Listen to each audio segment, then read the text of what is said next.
अब तो ठंड आ गई है, ठंडी ठंडी हवा चल रही है। आंटी, आपको ठंड नहीं लग रही क्या? अरे बेटा, जो चूल्हे के पास खड़ा रहता है उसे ठंड नहीं लगती। वो तो है। अब आंटी जल्दी से आप हम दोनों के लिए एक्स्ट्रा चीज पिज्जा लगा दो। इस हल्की ठंड में आपके हाथों का पिज्जा खाने का मजा ही कुछ और रहता है। ठंड की शुरुआत हो चुकी थी। रात के 8 बजे काफी ठंडी हवा चल रही थी और इस तरह ठंड में भी आशा पिज्जा बेच रही होती है। 9 बजे तक वो पिज्जा बेचकर अपने घर आती है, जहां वो अपने पोते पोती और बेटी को पानी पूरी खाता हुआ देखती है। आ गई माँ जी, आप बैठ जाइए, आपको भी गर्मा गर्म पानी पूरी खिलाती हूँ। नहीं बहू, मुझे नहीं खाना। आज भी 3-4 पिज्जा बच गए। बाहर कितनी ठंडी हवा चल रही है। अब तो ठंड की भी शुरुआत हो गई है, इसीलिए अब तुम लोग भी अपने खान पान का ख्याल रखना शुरू कर दो, वरना तबीयत खराब हो जाएगी। हाँ दादी, हम अपने खाने का ख्याल रखेंगे। आप अपना ख्याल भी रखो। वैसे आज तो 3 से 4 पिज्जा रखे हैं। मैं तो पिज्जा ही खाऊंगी दादी के हाथों का। भाभी, आज मैंने ज्यादा पानी पूरी खा लिया और पिज्जा भी रखा है। मैं पिज्जा ही खा लूंगी, मेरे लिए खाना मत बनाना। इतना बोलकर राजू और रानी अपनी बुआ के साथ पानी पूरी के साथ पिज्जा खा लेते हैं और रुचिका अपनी सास और पति के लिए खाना बनाना शुरू करती है। तभी वहां विकास आ जाता है और घर में पानी पूरी पिज्जा देखकर खाना बनाने से मना कर देता है। रहने दो रुचिका, पिज्जा और पानी पूरी रखा हुआ है, खाना बनेगा तो ये सामान बर्बाद हो जाएगा, मैं भी यही खा लूंगा। हाँ बहू, पिज्जा और उसका सामान बहुत बचा हुआ है। क्यों इतना पिज्जा और पानी पूरी फेंकना है? दादी, आपको पता है पानी पूरी और पिज्जा दोनों साथ में खाने में ज्यादा मजा आता है। आप ना मेरी तरह खाओ, पिज्जा के ऊपर पानी पूरी रखकर। एक के साथ 2 स्वाद मिलेंगे आपको। रहने दे, तू खाने के साथ एक्सपेरिमेंट करता है, हमें मत सिखा। माँ, तुम आराम से खाओ, इसकी सुनने की जरूरत नहीं है। अगर इसके हिसाब से हम खाने लगे ना तो खाना गले से नीचे नहीं जाएगा। विकास अपने बेटे की बातों को मजाक में ले लेता है, जिसके बाद पूरा परिवार राजू पर हंसने लगता है। इस तरह एक गरीब परिवार हंसी खुशी अपनी जिंदगी जी रहा था। देखते ही देखते कुछ दिन बीत जाते हैं और काजल की शादी की बात चलती है। मैंने बचपन से काजल की शादी के लिए कुछ पैसे जोड़े थे। मैं सोच रही हूँ कि इस साल काजल की भी शादी करवा दूं। वैसे भी उसकी उम्र हो गई है। सुना भैया आपने, बहुत जल्द बुआ की भी शादी होगी। हमारे भी घर में पार्टी होने वाली है। ये इन बच्चों को पार्टी की पड़ी है। तुम्हारी बुआ तुमसे दूर होने वाली है। ऐसे माँ जी, मेरी सहेली बता रही थी किसी लड़के के बारे में। क्यों ना एक बार हम उन लड़के वालों को घर बुला लें। अगर घर परिवार ठीक रहा तो सर्दियां आने से पहले ही काजल की शादी करवा देंगे। सभी घर वाले रुचिका की बात से सहमत हो जाते हैं और बहुत जल्द लड़के वाले काजल को देखने घर आते हैं, जहां आज आशा और रुचिका घर में बैठकर पिज्जा और पानीपुरी बनाने की तैयारी करती है। अब सबसे पहले आशा थोड़ा सा मैदा गूंथकर उसका डो तैयार करती है। उसके बाद मैदा को रोटी की तरह बेल लेती है और उसके ऊपर कुछ बारीक कटी हुई सब्जी डालती है। बहू, मैंने 5-5 पिज्जा तैयार किया है, इतना काफी तो रहेगा ना? हाँ माँ जी, इतना काफी रहेगा, क्योंकि मैंने सुना है लड़के वाले की तरफ से सिर्फ 3 ही लोग आ रहे हैं। माँ, भाभी आप सुबह से कुछ ना कुछ काम करने में लगी हुई हैं। भाभी, पानी पूरी के लिए मैं पानी तैयार कर दूं क्या? आपको देख देख कर मैं भी थोड़ा थोड़ा पानी पूरी बनाना सीख गई हूँ। इतना बोलकर काजल अपने घर वालों की मदद करने के लिए थोड़ा सा पानी लेती है, जिसमें लहसुन, मिर्च, नींबू, धनिया, पुदीना का पेस्ट बनाकर उसे पानी में मिला देती है और इस तरह पानी पूरी का खट्टा चटपटा पानी तैयार हो जाता है। तो वहीं कुछ देर में घर में मेहमान आते हैं, जहां आशा और रुचिका घर आए मेहमानों के सामने चीज पिज्जा, पनीर पिज्जा और पानी पूरी के साथ और भी कई तरह के पकवान रखते हैं, जिससे लड़के वाले मजे से खाते हैं। अरे भाई, आपने तो एक साथ हमारे सामने इतनी सारी वैरायटी रख दी, समझ ही नहीं आ रहा कहाँ से शुरू करें। वैसे पनीर पिज्जा काफी अच्छा है। मुझे तो पानी पूरी भी बहुत अच्छी लग रही है, पर मैं सोच रही हूँ कि क्यों ना इन दोनों को मिलाकर खाया जाए। इतना बोलकर करिश्मा राजू की तरह पिज्जा के ऊपर कुछ पूरी तोड़कर डाल देती है और कोल्ड ड्रिंक के बदले पानी पूरी के पानी को पिज्जा के साथ खाते हुए पीती है और खाने का मजा लेती है। OMG, पिज्जा के ऊपर पूरी को तोड़कर पिज्जा और पानी पूरी साथ में खाने का तो मजा ही कुछ और है। ऐसे में तो पिज्जा कितना क्रिस्पी हो गया है और ये पानी, इससे तो इसका स्वाद और बढ़ गया। मैं तो अब से ऐसे ही पानी पूरी पिज्जा खाऊंगी। माँ, ये लड़की नहीं सुधरने वाली, इसलिए मैंने आपसे कहा था इसे हमारे साथ मत लेकर चलो।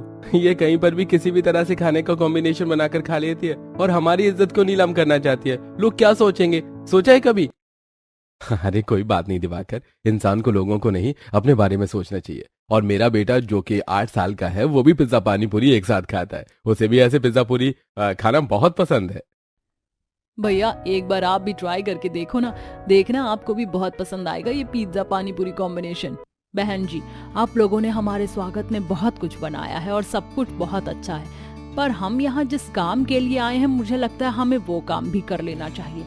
अगर एक बार हम अपनी होने वाली बहू को देख लेते तो ज्यादा अच्छा रहता। शांति के कहने पर आशा अपनी बेटी को बाहर लेकर आती है और लड़के वाले काजल को देखकर इस रिश्ते के लिए हाँ कर देते हैं और शादी की डेट अगले महीने की डालकर चले जाते हैं, जिसके बाद पूरा परिवार काफी खुश होता है। आज तो मैं बहुत खुश हूँ, एक बार में ही मेरी बेटी का रिश्ता इतने अच्छे घर में लग गया। बस मेरी बेटी भी शादी के बाद हमेशा खुश रहे। पर मेरे पास अब ज्यादा समय नहीं है, मुझे शादी की भी तैयारी करनी होगी। माँ जी, अगले महीने शादी है, हम अगले हफ्ते से शादी की तैयारी शुरू करेंगे। हाँ बहू, पर शादी ठंडी में है, अभी तो हल्की फुल्की ठंड है, बस सुबह शाम की, पर अगले महीने तक हल्की फुल्की ठंडी और हो जाएगी।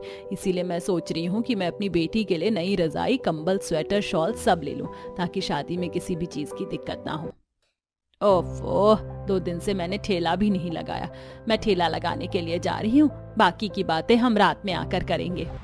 काजल का रिश्ता लगने की वजह से आशा काफी खुश होती है और वो अपना पिज्जा का ठेला फिर से तैयार करती है और पिज्जा बेचने के लिए रोड पर जाती है। और आज वो खुशी खुशी पिज्जा बनाकर बेच रही होती है, तभी वो एक विधवा औरत आती है।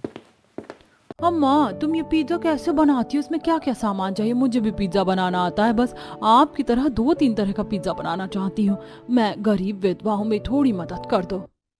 उस विधवा औरत को अपने 2 बच्चों के साथ देखकर आशा को उस पर दया आ जाती है और वो उसे अपना सारा पिज्जा का सामान दिखाती है। मार्केट में पिज्जा का बेस भी आता है, पर मैं अपना पिज्जा का बेस अपने हाथों से बनाती हूँ और जो सामान लगता है बस वही चाहिए होता है, बस बनाने का तरीका थोड़ा अलग हो जाता है। आंटी, आज आपने ठेला लगाने में बहुत समय लगा दिया और 2 दिन से कहाँ थी आप? आपको पता है, आप अपने दोस्तों को पार्टी देने के लिए मैं यहाँ पर आया था, पर आप नहीं मिली, इसलिए मुझे दुकान में जाकर उन्हें पिज्जा पार्टी देनी पड़ी। अब जल्दी से गर्मा गर्म इस ठंडे माहौल में मेरे लिए कैप्सिकम और अनियन का पिज्जा लगा दो। माफ करना बेटा, पर घर में कुछ काम था और हो सका तो शायद मैं अगले महीने भी कुछ दिन ना ही दिखूं। आशा न सिर्फ उस विधवा औरत को पिज्जा बनाना सिखाती है, बल्कि अपने ग्राहकों के लिए भी पिज्जा पर पिज्जा सॉस, कुछ कैप्सिकम, अनियन चीज डालकर उसे ओवन में पकने के लिए छोड़ देती है और अपने आए ग्राहकों के सामने ताज़ा पिज्जा बनाकर उन्हें देती है। कुछ ही देर में रात हो जाती है और बदलते मौसम की वजह से ठंडी हवा चलने लगती है, जिस वजह से आशा को ठंड लगने लगती है और आज वो अपना ठेला जल्दी बंद करने की तैयारी में लग जाती है। अरे अम्मा, लगता है तुमने दुकान बंद कर ली है। ठेला लेकर जा रही हो क्या? पर आज बड़ी जल्दी निकल रही हो।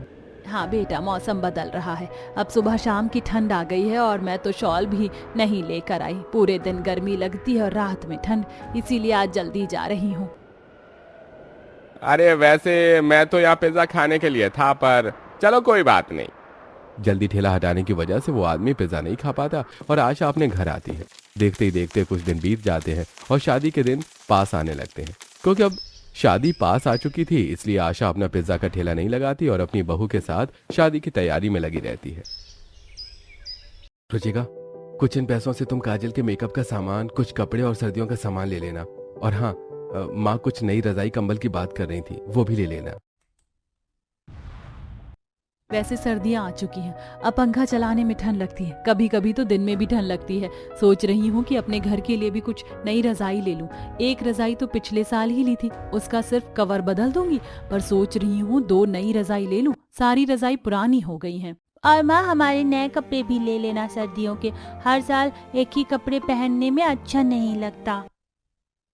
और मेरे तो सारे स्वेटर भी छोटे हो गए हैं और अब तो मुझे ठंड भी लगती है। हल्की गर्म वाली जो शर्ट आती है माँ, वो भी ले लेना। रुचिका, अभी शादी का घर है, एक काम करो, अभी तुम जरूरत की चीज ले आओ। इस महीने जो सैलरी मिलेगी उन पैसों से तुम घर के लिए नई रजाई, कंबल और कवर और बच्चों के लिए गर्म कपड़े ले लेना। बच्चों, अभी तुम यही 2-3 कपड़े एक साथ पहन लो, इतनी भी ठंड नहीं है। इस तरह विकास पैसे लेकर ऑफिस के लिए निकल जाता है और दोनों सास बहू बाजार से शादी का कुछ सामान लेकर घर आती हैं। देखते ही देखते शादी का दिन आ जाता है। दिन में तो मौसम ठीक रहता है बहू, रात में तो कपकपाने वाली ठंड हो जाती है। कितनी ठंड लग रही है, हम तो ठंड बर्दाश्त कर लेंगे, पर मुझे बच्चों की चिंता हो रही है। माँ जी, हमने धर्मशाला बुक कर रखा है, वहाँ हीटर चला लेंगे। और रही बच्चों की बात, बच्चे 10-12 बजे तक सो जाएंगे। शादी वाले दिन भी रुचिका काम में लगी रहती है और धर्मशाला होने की वजह से रात को उन्हें धर्मशाला में बिल्कुल भी ठंड नहीं लगती। कुछ ही देर में काजल की शादी हो जाती है और सुबह 5 बजे जब उसकी विदाई हो रही होती है तो शादी में आए सभी लोग ठंड से धर्मशाला के बाहर ठिठुरने लगते हैं। मेरी तो इस एक शॉल में भी ठंड नहीं जा रही है, कितनी ठंड लग रही है। काजल, ससुराल में अपना और अपने परिवार का अच्छे से ख्याल रखना, और बेटी हमसे मिलने के लिए आती रहना।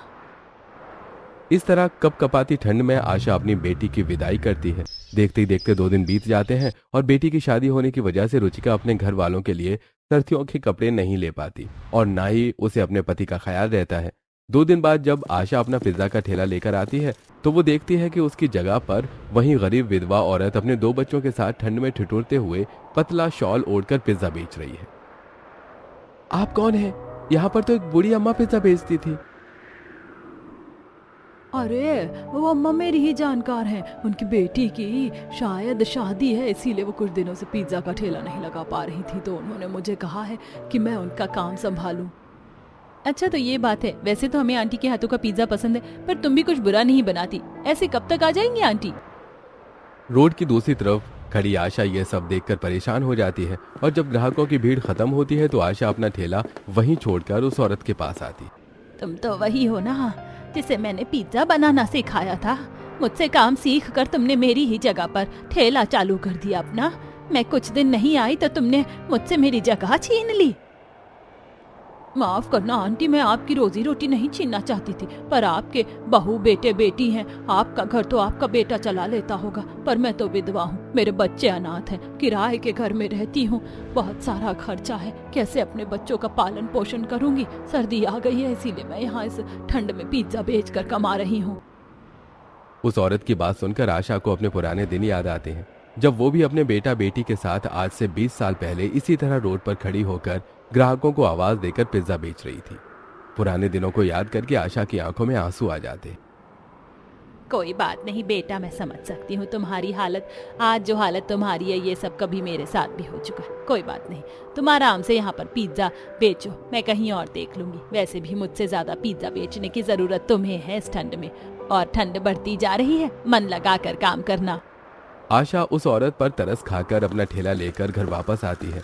देखते ही देखते पूरा दिन बीत जाता है और रात को ठंड में कांपता हुआ विकास घर आता है और अपनी माँ को उदास देखकर कहता है, क्या हुआ माँ, तुम इतनी दुखी क्यों हो? तुम्हारे सामने आज रुचिका ने पानी पूरी बनाकर रखी है और तुम पानी पूरी नहीं खा रही।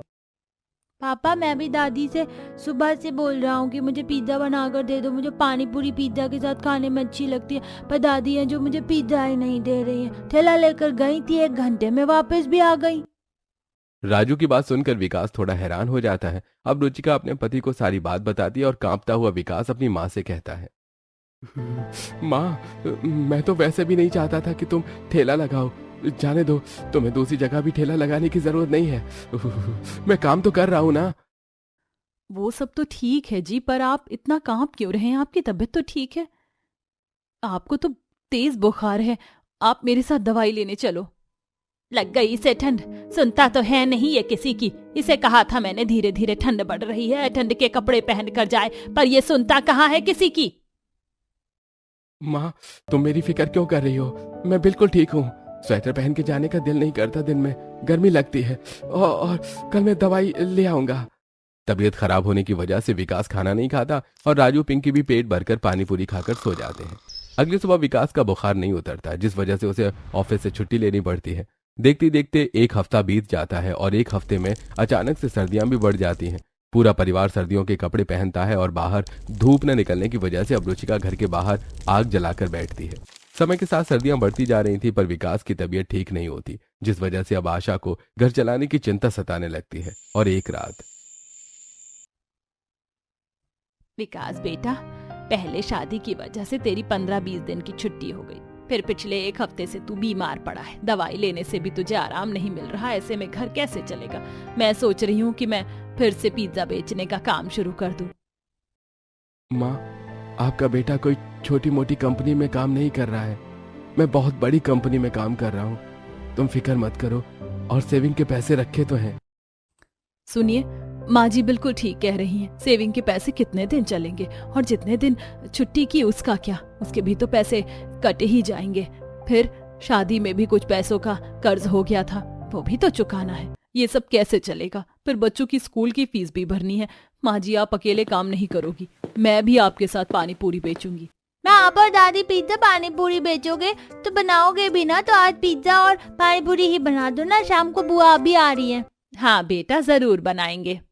माँ प्लीज, आपको मेरी कसम है, आप और रुचिका बाहर पिज्जा और पानी पूरी बेचने के लिए नहीं जाओगे। घर में काजल और उसके पति आएंगे। अगर आप अपना काम इस उम्र में शुरू करोगे तो वो लोग क्या सोचेंगे? विकास के मना करने पर आशा और रुचिका उसकी बात मान जाती है, और अब शाम को काजल अपने पति के साथ घर जाती है।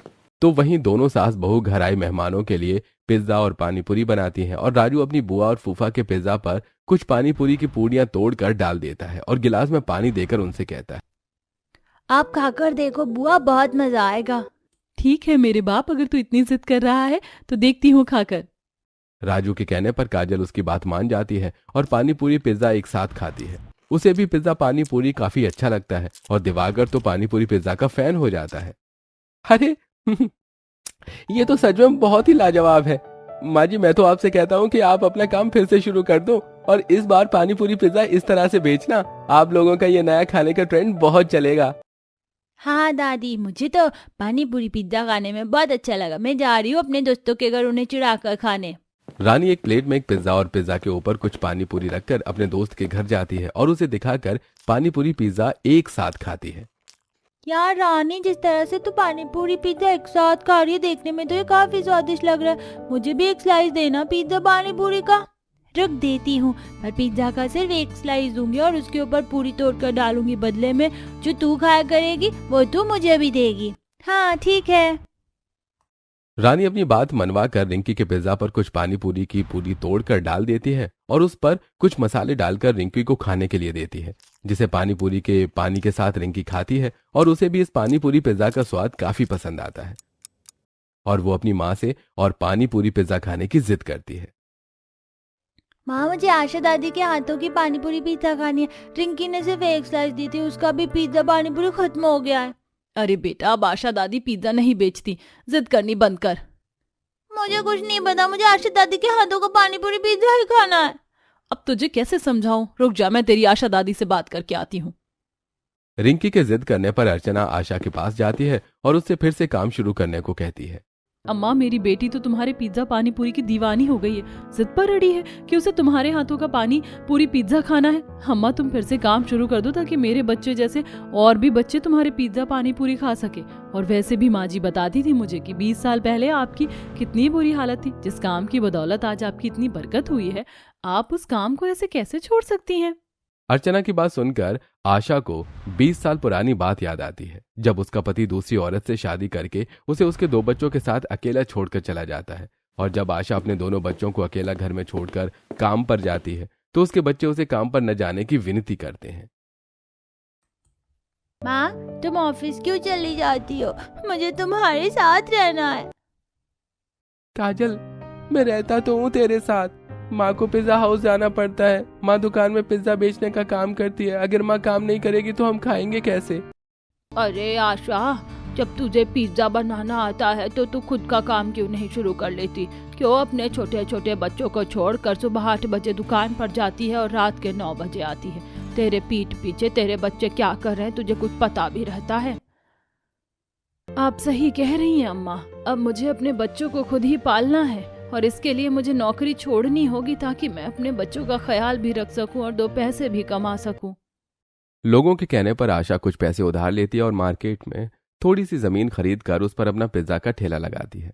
अर्चना की बात सुनकर आशा गहरी सोच में डूबी होती है कि तभी कुछ बच्चे आकर आशा का पल्लू खींचकर उससे कहते हैं, दादी, मुझे भी आपके हाथों का पिज्जा पानी पूरी खाना, आप ठेला लगाना शुरू कर दो ना। हाँ बेटा, मैं पूरी कोशिश करूंगी कि फिर से तुम सभी के लिए पिज्जा बेच सकूं, पर इस बार कुछ नए तरीके से।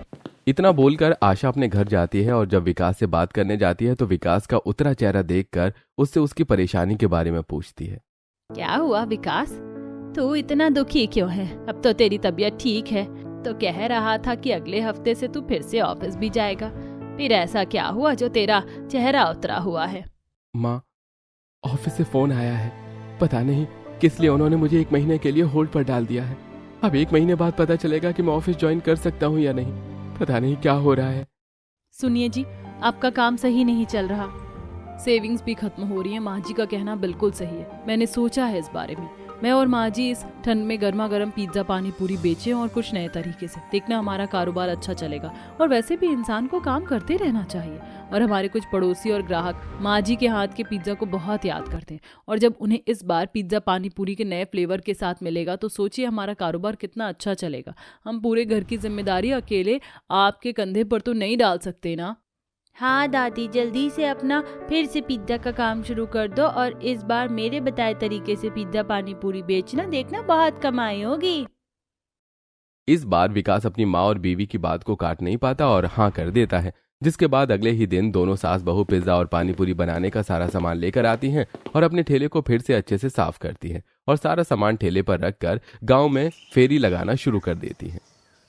आओ आओ, आपके गांव में आ गई है हम सास बहू, इस ठंड में गर्मा गर्म पिज्जा पानी पूरी वाली। ऐसा नया कॉम्बिनेशन खाने को कहीं नहीं मिलेगा। अरे भाई, अब तुम भी अपनी सास की तरह पिज्जा बेचने लगी। आशा, तुम तो मेन रोड पर लगाती हो ना अपना पिज्जा का ठेला, फिर आज गांव में फेरी कैसे कर रही हो? बहन, गांव के कुछ लोग चाहते हैं कि मैं फेरी करूं। वैसे एक बार आप ये मेरा स्पेशल पिज्जा पानी पूरी ट्राई तो करके देखो। मैं अभी आपके लिए 1 प्लेट बनाती हूँ। अगर आप 2 प्लेट खाओगे तो आपको 1 प्लेट पानी पूरी मुफ्त मिलेगा। अरे वाह, इतना अच्छा ऑफर! अगर इतना अच्छा ऑफर मिल रहा है तो हम जरूर खाएंगे। रुचिका और आशा की आवाज सुनकर गांव की कुछ औरतें अपने घर से बाहर निकलती हैं और आशा अपने सभी ग्राहकों के लिए जल्दी से पिज्जा बेस पर पिज्जा सॉस, टोमेटो से कुछ हरी भरी कटी सब्जियां, चीज लगाकर उसे ओवन में 10 मिनट बनने के लिए छोड़ देती है। थोड़ी देर बाद ओवन से पिज्जा निकालकर उसके ऊपर कुछ पूड़ियां हाथों से तोड़कर पूरे पिज्जा पर फैला देती है। साथ ही पिज्जा के चारों ओर स्लाइस पर एक एक पानी पूरी रखकर ग्राहकों को खाने के लिए देती है। मजा आ गया इस ठंड में गर्मा गर्म पिज्जा पानी पूरी खाकर। आंटी, मुझे भी 1 प्लेट पिज्जा पानी पूरी दो ना। हाँ बेटा, बन रहा है। पहले ही दिन गांव में फेरी लगाकर आशा और रुचिका की अच्छी कमाई होती है, जिसके बाद वो लोग अपने घर आते हैं और अगले दिन अपने गांव से अब दूसरे गांव में भी फेरी लगाते हैं। देखते ही देखते सुबह से शाम हो जाती है और कोहरा बढ़ने लगता है। साथ ही ठंडी तेज हवा चलने लगती है। इसीलिए आशा और रुचिका रोड के एक तरफ अपना ठेला लगाकर खड़ी हो जाती हैं और वहीं पर कुछ ग्राहकों की भीड़ जमा हो जाती है। तभी वहां एक आदमी आता है। अरे कैसे पूछकर तुमने अपना ठेला यहाँ लगा लिया? हाँ, ये जगह मेरी है। अगर इस जगह पर ठेला लगाना है तो महीने के 5,000 रुपए लगेंगे, और अगर पैसे नहीं दे सकती तो अपना ठेला उठाओ और निकलो यहाँ से। इतनी ठंड है, चारों तरफ कोहरा जमा है, ठंडी हवा चल रही है और तुम इस तरह की। आशा जब उस आदमी को सुनाने लगती है तभी रुचिका अपनी सास को रोक लेती है और साइड में ले जाकर धीरे से कहती है, माँ जी, अच्छी जगह है, 2 मिनट हम ठेला लेकर आराम करने के लिए क्या रुके? यहाँ तो ग्राहकों की भीड़ जमा हो गई। एक बार अपने ठेले पर देखो कितने सारे ग्राहक हैं। सस्ते में जमीन मिल रही है। इस ठंड में गली गली गांव गांव घूमने से अच्छा है कि हम एक जगह खड़े होकर अपना पिज्जा पानी पूरी बेचें। ठीक है भैया, हम सुबह से शाम तक यहाँ अपना ठेला लगाएंगे और महीने का 5,000 आपको दे देंगे। अब तो आपको कोई परेशानी नहीं होगी ना हमारे यहाँ ठेला लगाने से। ठीक है, अब मुझे कोई दिक्कत नहीं है, आराम से बेचो, पर हाँ, हर महीने की 1 तारीख को समय पर पैसे आ जाने चाहिए। हाँ मालिक, मिल जाएंगे। आप इस जमीन के मालिक हैं। एक बार आप हमारा स्पेशल पिज्जा पानी पूरी खाकर देखो। बहू, जल्दी से 1 प्लेट पिज्जा पानी पूरी लगा दे। आशा के बोलने पर रुचिका जल्दी से ओवन से एक पिज्जा निकालती है और उसके 4 स्लाइस करती है और कुछ पूरियां लेकर उसको तोड़कर पूरे पिज्जा पर अच्छे से फैला देती है। साथ ही 4 पूरी में पानी भरकर पिज्जा के ऊपर रखकर उन्हें खाने के लिए देती है। मालिक, खाकर देखिए, आपको अच्छा लगेगा, और अच्छा लगे तो घर के लिए भी लेकर जाना। सिर्फ 100 रुपए प्लेट है ये पिज्जा पानी पूरी। मुंह बनाकर वो आदमी पिज्जा पानी पूरी खाता है और उसे पिज्जा पानी पूरी काफी पसंद आता है। अरे वाह, ऐसा पिज्जा तो कभी मैंने खाया ही नहीं। ये पिज्जा पानी पूरी तो सच में बड़ा ही स्वादिष्ट है। अब समझ में आया कि एक ही दिन में तुम्हारे पास इतने सारे ग्राहकों की भीड़ कैसे जमा हो गई। ये सच में बहुत अच्छा है। तुम 2 प्लेट मेरे बच्चों के लिए भी पैक कर दो। उस आदमी को पिज्जा पानी पूरी काफी पसंद आता है, जिसके बाद वो 2 प्लेट अपने घर के लिए पैक करवा कर ले जाता है और हंसी खुशी दोनों सास बहू घर आती हैं और सारी बात अपने बेटे को बताती हैं। अरे ये तो बहुत अच्छी बात है माँ, मुझे अच्छा लग रहा है, आपका काम फिर से चल पड़ा, बस मेरा भी काम चल पड़े। माँ देखो बुआ का फोन आ रहा है। अब रुचिका अपनी नंद से बात करती है और सारी बात काजल को बताती है। जब काजल को इस बारे में पता चलता है तो उसे भी काफी अच्छा लगता है। देखते ही देखते 15 दिन बीत जाते हैं और इन 15 दिन में रुचिका और आशा काफी ज्यादा बिजी हो जाती है। और एक रात जब वो दोनों ठंड में कांपते हुए रात को अपना पिज्जा पानी पूरी का ठेला लेकर घर आते हैं तो घर के बाहर आग जलाकर काजल अपने भाई और बच्चों के साथ बैठी मिलती है। काजल, मेरी बच्ची तू यहाँ आ गई, तुझे माँ की याद? और दामाद जी कहाँ हैं? माँ वो तो काम के सिलसिले में बाहर गए हैं, पर मैं यहाँ आपकी स्पेशल पिज्जा पानी पूरी खाने के लिए आई हूँ। वो भी आएंगे कुछ दिनों बाद। मुझे भूख बर्दाश्त नहीं हो रही। ये आइडिया राजू का था, इसीलिए आज मैं राजू के साथ खाने का एक्सपेरिमेंट जरूर करूंगी। अब जल्दी से तुम पिज्जा पानी पूरी लगा दो। काजल के कहने पर आशा और रुचिका उसके लिए जल्दी से 1 प्लेट पिज्जा पानी पूरी लगाती है, जिसे खाकर काजल भी काफी खुश होती है। जिसके बाद विकास को भी दोबारा ऑफिस बुला लिया जाता है और इस तरह गरीब आशा की सारी परेशानियां खत्म हो जाती हैं।